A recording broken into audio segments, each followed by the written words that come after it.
Hey guys, and welcome back to my channel and welcome back to another Sims 4 speed build. In today's video I'm going to be making a designer's dream modern home. I've been literally so excited for this pack to come out that I started this build even before it came out, so I could then be ready to furnish the house as soon as we got the new pack. And if anyone doesn't know what pack I'm talking about the Dream Home Decorator pack. I fell in love with it as soon as I saw the trailer because I really love that kind of really modern minimalistic style. I haven't tried the gameplay yet with this pack, but I will definitely as soon as I get some more time. And I think that it will be really fun to just go around and renovate all of the questionable Sims 4 towny houses.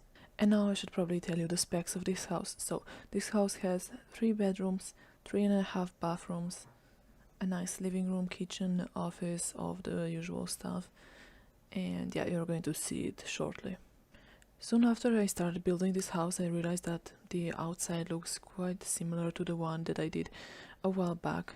I didn't post that house on YouTube, but I did stream it and it's on my gallery if anyone wants to download it. But that house was way more complicated and it used platforms. It was actually kind of a nightmare to build. This one I feel like it's kind of just like a smaller, simpler version of it, and like the interior is completely different, so you can probably see that I really like this style of houses. But yeah, now let's go back to this house. I first tried to make an infinity pool, but I kind of gave up because I tried to connect platforms with foundations, which obviously you can't, but I mean you can go around it, but it didn't really look good. It clipped and then I just stopped and just added normal stairs and all that. But I do really like how the outside turned out at the end.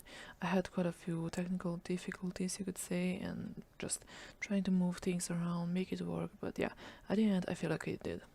And I really like how the patio area turned out.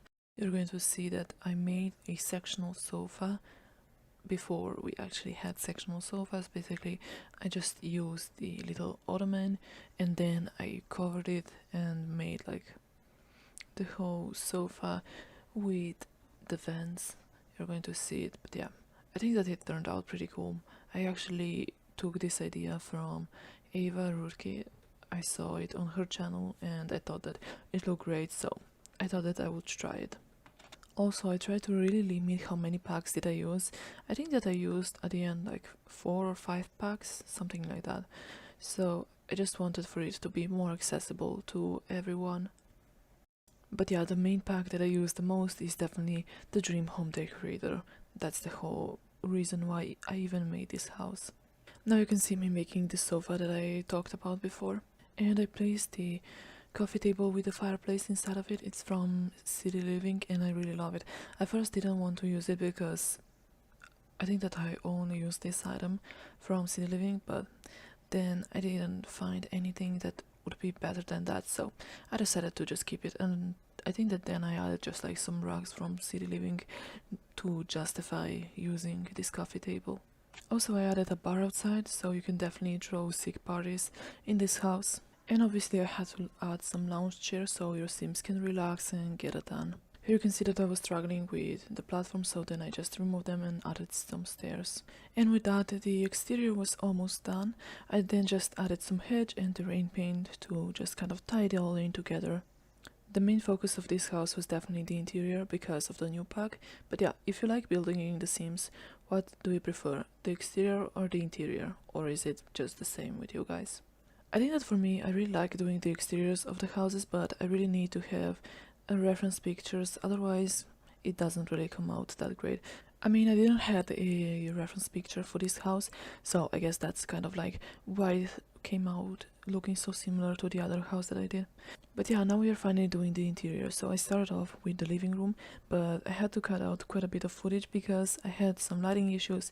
Then I was just testing it, what was it causing, but I don't know. The lighting issues disappeared at night, and when I tried closing the living room off, then it was also fine, but I wanted to keep quite an open floor plan, so I decided against it. And yeah, I guess you're just going to have slightly different shadow on one of the cabinets. As you can see, I went with quite a blue color scheme for this house.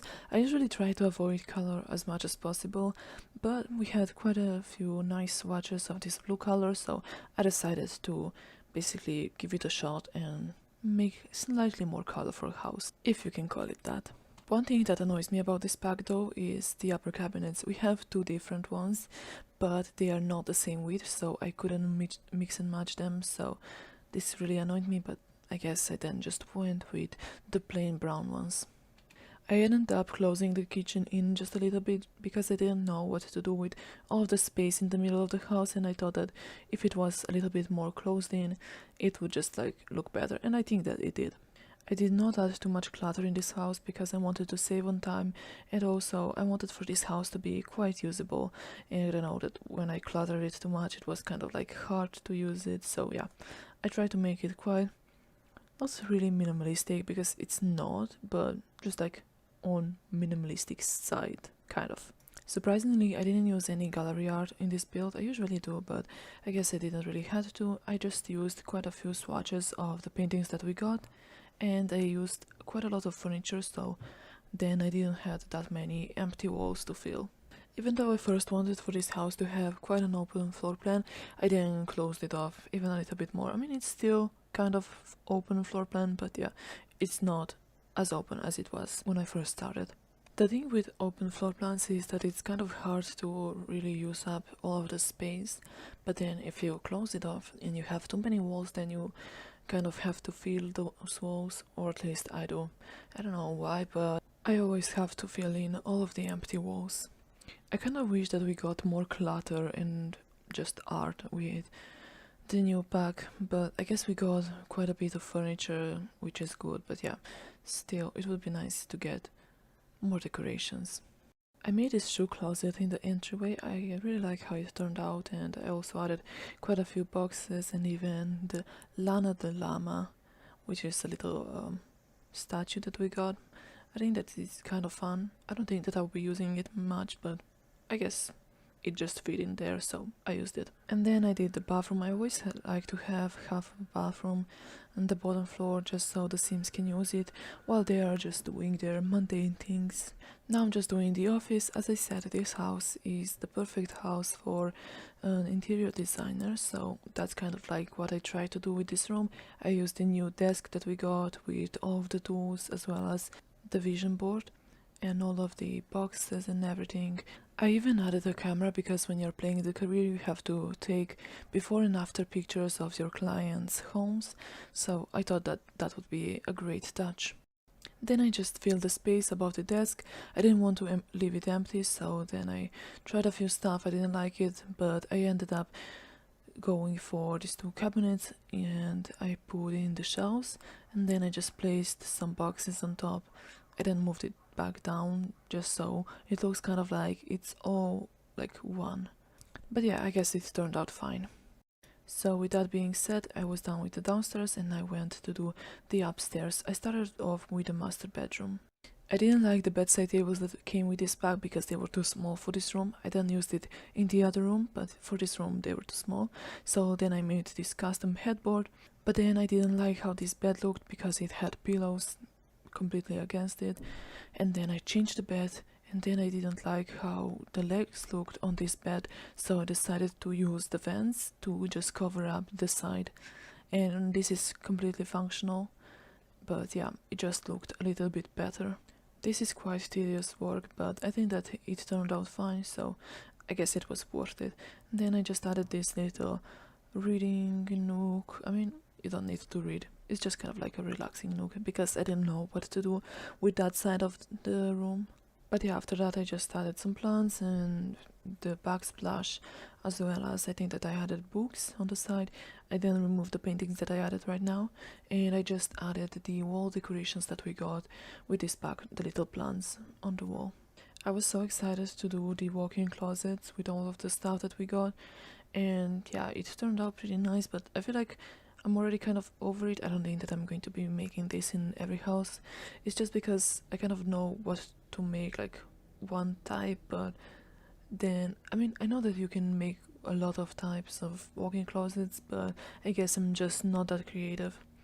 And then for the bathrooms, I first started off by placing like a normal cubicle showers, but then I changed it to an open shower, and I just used a window as a barrier so it doesn't splash everywhere. I do make these showers quite often just because they look pretty realistic, and I don't know, I just like how they look. And then I started on the second room. I feel like this would be more of a kids room slash teens room because I used a single bed. I added a desk so they can do their homework. And yeah, they still have a walk-in closet. Actually, this walk-in closet is even bigger than the one in the master bedroom. But yeah, and I also added a fishbowl. I almost never add it, but yeah, I thought that it would look cool in this room. So yeah, as I said, I just did the walk-in closet. I added some more clothes, shoes, boxes of the clutter so it doesn't look empty. And then I did the bathroom. It's basically kind of similar to the first one, but just it doesn't have a bath. But yeah, I think that's kind of it. I also added a trash can, so if you have a toddler, you don't have to walk downstairs to clean their potty, or if something breaks, basically it's just easier. And then the last room, I feel like this would be kind of like a guest bedroom. I made it actually white. I mean, you can see now that I used this first, this reddish wood, as well as everything purplish, but then I just changed it so everything was white. So that way it's kind of like more blunt. Everyone can use it, or just like anyone can use it actually. And yeah, and then I just did a small bathroom, and I think that's kind of it. So yeah, now you're going to see that I changed all of the swatches just to make it more versatile. And lastly, I just did a hallway. Give this video a like, I would really appreciate it. Now enjoy the tour. So I won't hold back, and you should know that what's never good just have regrets. So I won't go back. Oh, what got me to forget the time I lost with no regrets, and the moonshine back again. And the moonshine back again. When I drove down to my base,